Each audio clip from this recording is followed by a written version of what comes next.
Wentworth, the moments that changed us.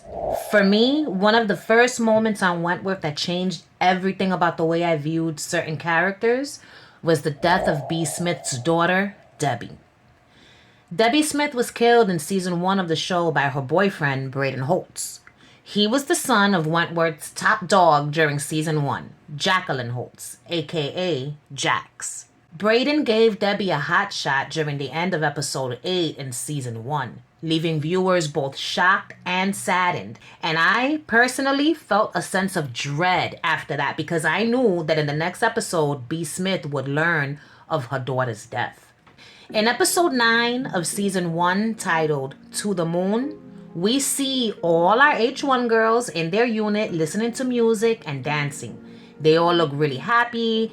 Bee's braiding Doreen's hair while cheering on Boomer, who's getting dance lessons from Kim Chang. We see Lizzie dancing and Frankie sitting on the sofa enjoying all the fun, okay? The women look so carefree. They're all smiling and laughing. What the women did not know was that Erica, Will, and Fletcher were on their way to give B. Smith the worst news of her life. Little did they know that what was about to happen would shift the power dynamic in the prison in a major and unexpected way. We see the governor and Screws walking towards H1. Fletcher looks particularly troubled, okay? We see Jax lingering in the halls, watching the Screws walk towards H1. As we all know, Jax is the one who ordered her son, Braden, to, in her words, break up with Debbie, which was code for it's time to kill Debbie. So the guards arrive outside H1. The women are still in there dancing and laughing. B has the biggest smile on her face as she looks on at her prison mates dancing to their heart's content. When all of a sudden, Fletcher reluctantly walks in.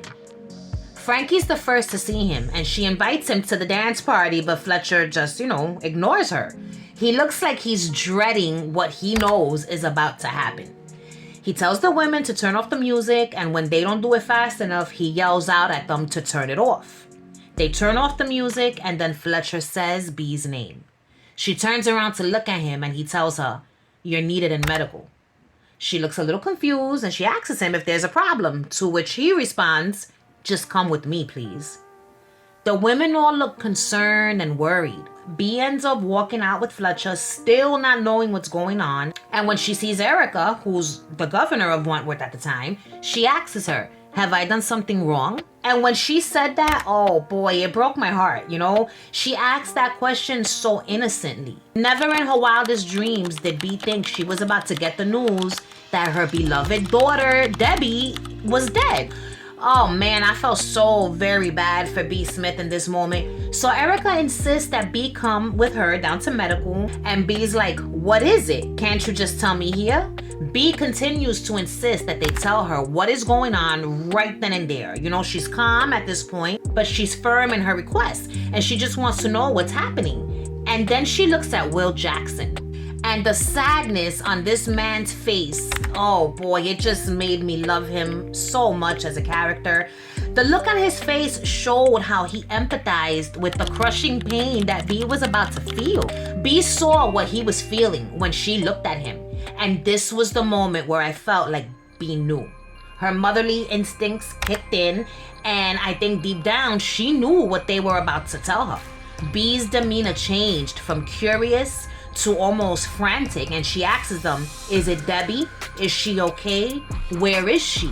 But nobody says jack shit. And then B starts flipping out. She starts yelling at them, "Please, anybody, just tell me, please, is she okay?" Oh my God. Her screams were chilling in this moment. And as she's pleading with them, it all becomes too much for Fletcher, and he walks away. He leaves the situation. He wants no parts. You know what I'm saying? Will then guides B down to medical, where they proceed to try and break the horrible news to her. And Erica starts telling B what happened. At first, B does not believe her. Erica tells her Debbie's official cause of death, which they all believe to have been an accidental overdose. And B's like, "Nah, Debbie didn't do drugs." She cannot believe what she's being told, but deep down, she knows that it's true. B continues to question what she's being told, and after a few seconds, she starts flipping the fuck out again. And either Will or Erica, I can't remember which one of them threatens to have her sedated, but one of them threatens to have her sedated, and she calms down quick and then demands to speak with her piece of shit husband, Harry. We see B calling Harry while Will stands nearby looking really sad. B looks so desperate for Harry to pick up the fucking phone and confirm that all of this is just a lie and a nightmare and a big ass misunderstanding. Harry finally picks up the phone after what seemed like fucking forever, and B asks him to put Debbie on the phone, and he tells her, Debbie is dead. B tells him to go be with her.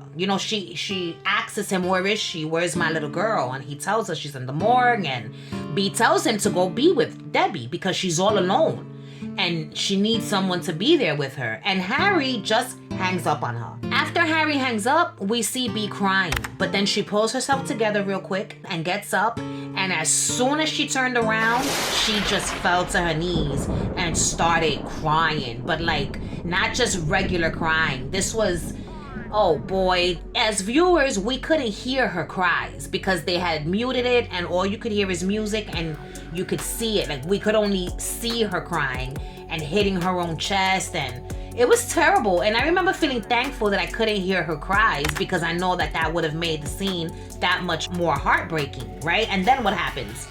Her crying comes into the forefront, and now we can hear her. Her screams of anguish.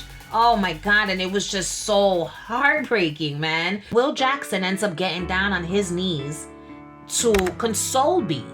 And this was the moment for me that made me love Will Jackson even more. This was when I knew for sure that he was one of the good guys.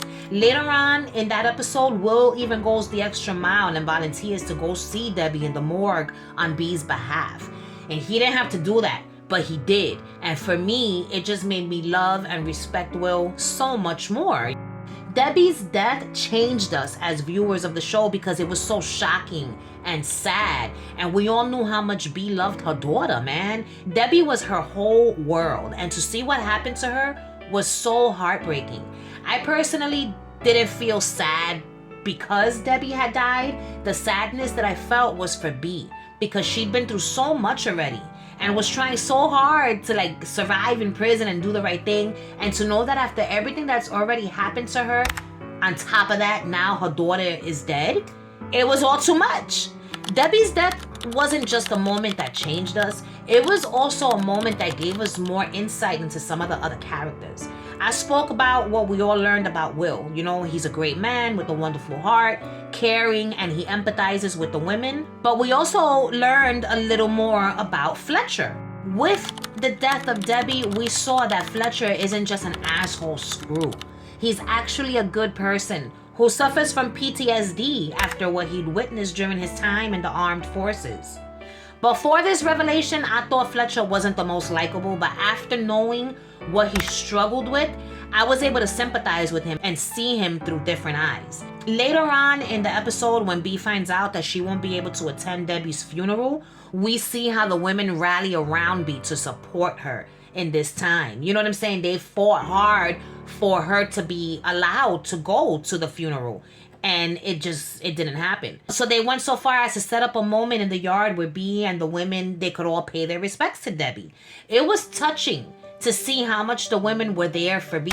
And for me, it made me believe that Liz, Doreen, Boomer, and even Frankie really cared about B, and these really were her friends. The way they showed up for B made me see how the friendships between the women on Wentworth was a major part of the show. Wentworth has tons of moments that may have changed us in one way or another. And for me, Debbie's death was one of the most impactful. Her death began a chain of events that went on to change everything, both on the outside and inside Wentworth. Inside Wentworth, what happened after Debbie's death? B goes on to kill Jax with a writing utensil, okay? Then she beats the shit out of Frankie and cuts her own wrists as part of a master plan to escape and kill Jax's son Brayden, which she does. She returns to Wentworth. She's named top dog. She helps bring down the notorious Joan Ferguson, you know what I'm saying? Falls in love with Allie, and then ends up sacrificing herself to once again bring down fucking Joan Ferguson. On the outside, everything changed because by B killing Jackson Brayden, she single-handedly took out an entire fucking crime family. All 3 of the Holtz family members were killed by B. Jax, Brayden, and Vinny. Because as we all know, Vinny died from a heart attack after Brayden's funeral. So had B not killed Brayden, Vinny would still be alive. She took them all out. Debbie's death, it was a moment that, solidified certain thoughts about certain characters in my mind. It was a moment that changed the way I viewed the whole show. It was a moment that changed the way I viewed a lot of the different characters, and it was a moment that just showed me how much more Wentworth was than just a regular prison drama. It's a drama about prison, yes, but it's a drama about relationships, friendships, love, and betrayal. I could talk about Wentworth all day, but I'ma stop right here. So what about y'all? Did Debbie's death change you guys or how you felt about the characters in any way? What were some of the other moments in Wentworth that changed you? Let me know in the comments down below. Thanks for watching. Bye.